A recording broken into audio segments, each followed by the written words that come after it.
Je vous adresse mes salutations dans le nom précieux de notre Seigneur Jésus-Christ. Message du jour, imitez leur modèle de foi, 6. Le modèle de foi de Jacob, la foi qui parle et qui adore jusqu'au bout.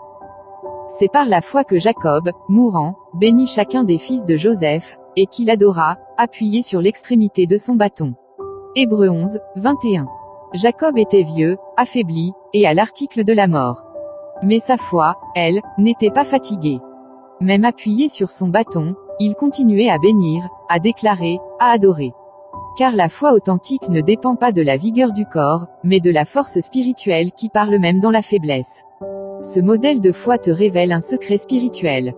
La foi ne subit pas les circonstances, elle les transforme. La foi ne se tait pas devant l'adversité, elle parle avec conviction jusqu'à ce que les choses changent.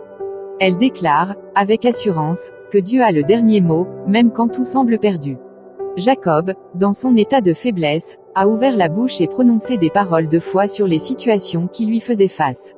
Il a béni ses fils non selon la logique des hommes, mais selon la révélation du ciel.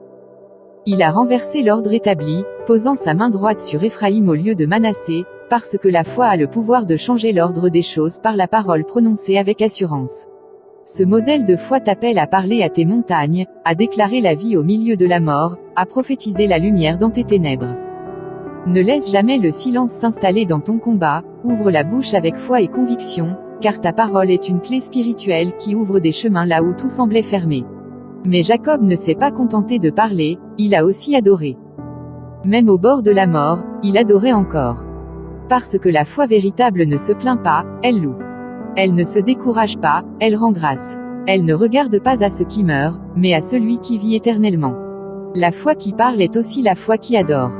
Elle dit, Seigneur, même si tout s'écroule, tu restes digne.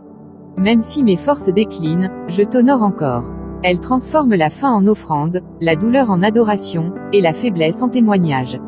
Ainsi, le modèle de foi de Jacob t'enseigne ceci, parle avec conviction sur ce qui t'oppose, et vois Dieu renverser les situations. Prononce des paroles de bénédiction là où d'autres voient la malédiction. Change l'ordre des choses par la foi qui sort de ta bouche. Et surtout, adore Dieu avec gratitude, même au bord de la mort, car la foi ne s'éteint jamais, elle adore jusqu'au bout. Que cette journée soit marquée par la paix, la force, et la main puissante de notre Seigneur Jésus-Christ. Prophète Mamadou Sekongo.